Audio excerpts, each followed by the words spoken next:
অবশেষে সকল জল্পনা কল্পনার অবসান ঘটিয়ে শুরু হতে যাচ্ছে এসএসসি ও সমমান পরীক্ষা 2022। এসএসসি ও সমমানের পরীক্ষা আগামী 15ই সেপ্টেম্বর থেকে শুরু হবে বলে জানিয়েছেন শিক্ষামন্ত্রী ডক্টর দীপু মনি। পরীক্ষা সুষ্ঠুভাবে আয়োজন ও প্রশ্নপাস এড়াতে আগামী 12ই সেপ্টেম্বর থেকে 2 অক্টোবর পর্যন্ত দেশের সকল কোচিং সেন্টার বন্ধ রাখার নির্দেশ দেওয়া হয়েছে।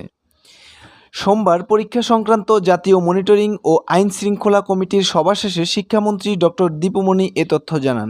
এবারের এসএসসি পরীক্ষা সকাল 10টার পরিবর্তে সকাল 11টায় শুরু হবে। রাস্তাঘাটে যানজটের কথা বিবেচনা করে এই সিদ্ধান্ত নেওয়া হয়েছে বলে জানিয়েছেন শিক্ষামন্ত্রী ডক্টর দীপু মনি।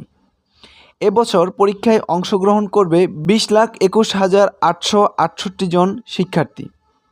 তবে এবছর পরীক্ষার্থীর সংখ্যা 2,21,000 জন কমে গেছে। অনিয়মিত পরীক্ষার্থীর সংখ্যা গতবারের চেয়েও কমে যাওয়ায় এবার পরীক্ষার্থীর সংখ্যা কমেছে বলে জানিয়েছেন ডক্টর দীপু মনি। তিনি আরও জানান, করোনাকালে শিক্ষা খাতের ক্ষতি কাটিয়ে ওঠার চেষ্টা করছে সরকার। আন্তঃশিক্ষা বোর্ডের সমন্বয়ক প্রফেসর তপন কুমার সরকার ইতিপূর্বে জানিয়েছেন আগামী 15 সেপ্টেম্বরেই পরীক্ষা হবে। যে সময়সূচি দেওয়া হয়েছে, যে সিলেবাস, সময় ও মানবন্টন দেওয়া আছে সে অনুযায়ী হবে। পরীক্ষার সময় কেন্দ্রগুলোতে যাতে লোডশেডিং না হয় সেজন্য ব্যবস্থা নেওয়ারও কথা জানান প্রফেসর তপন কুমার সরকার। পরীক্ষা 2 ঘন্টা সময়ের মধ্যে যেন কেন্দ্রগুলিতে লোডশেডিং না হয় সেটি নিশ্চিত করার কথাও জানান এই শিক্ষা কর্মকর্তা।